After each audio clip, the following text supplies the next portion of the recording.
orasyon upang makaakit ng kliyente. Panginoon ng liwanag at kasaganaan, buksan mo ang daan ng aking negosyo.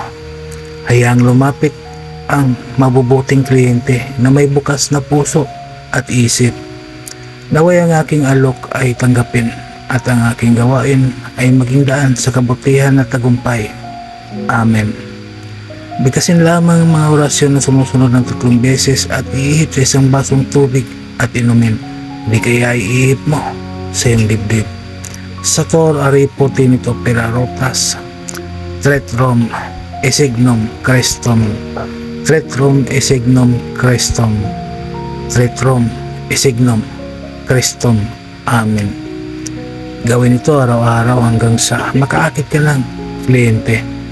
Maraming salamat sa mga tao na naniniwala at tumangkilik sa mga binahagi kong kaalaman.